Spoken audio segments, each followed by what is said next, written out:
ઘટના વન વિભાગને જાણ અંદાજિત સાંજે 7 વાગ્યાની આસપાસ થયેલ હતી અને જસાધાર રેન્જના વન વિભાગના સ્ટાફને આ માહિતી મળતા તાત્કાલિક જસાધાર વન વિભાગનો સ્ટાફ અને જે બોર્ડર વિસ્તાર છે, જે જાફરાબાદ વન્યજીવ રેન્જ વિસ્તાર છે, આ બંને ટીમ તાત્કાલિક સ્થળ પર પહોંચી ગઈ હતી.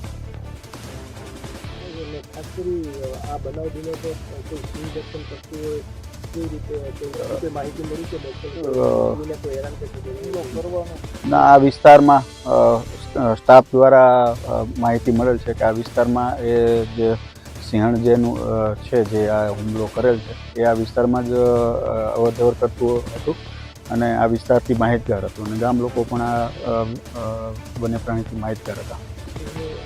ઓપરેશન કરવામાં રેસ્ક્યુ કરવામાં કયા પ્રકારની કામગીરી કરવામાં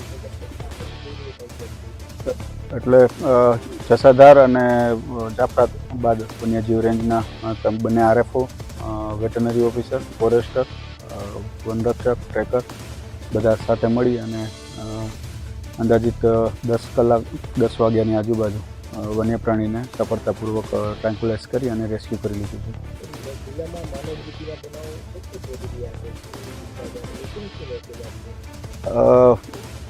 લોકોને અમારા વન વિભાગ મારફતે વારંવાર અવેરનેસ ડ્રાઈવ પણ કરવામાં આવતી હોય છે. હાલમાં જ જ્યારે લીલિયામાં એક બનાવ બન્યો હતો ત્યારથી સતત શેત્રુંજી વન્યજીવ વિભાગમાં તમામ રેન્જમાં એક અવેરનેસ ડ્રાઈવનું પણ આયોજન કરવામાં આવેલ હતું, જેમાં વન વિભાગના સ્ટાફ દ્વારા આવી રીતે ખુલ્લામાં કોઈ રહેતા હોય, ખુલ્લામાં સૂતા હોય તો એ લોકોને વન્ય પ્રાણીની હાજરીથી સાવચેત કરવાનું આયોજન હોય છે.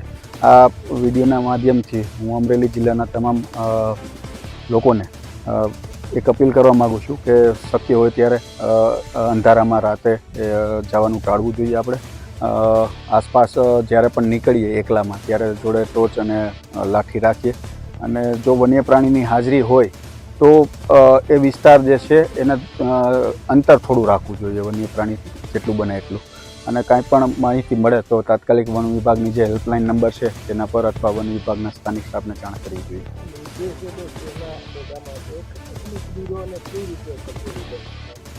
એ એકચ્યુઅલી વન્ય પ્રાણી સિંહ દ્વારા જ્યારે પણ પોતાનો શિકાર કરવામાં આવે ત્યારે એના ઉપર પોતાનું માલિકી પણ બતાવતો એક બિહેવિયર જોવા મળેલું છે. એટલે વન વિભાગના સ્ટાફ દ્વારા JCB અને ટ્રેક્ટરના માધ્યમથી એ સિંહણને દૂર ખસેડવામાં આવી હતી અને ત્યારબાદ એનું ટ્રાન્કુલાઇઝ કરી.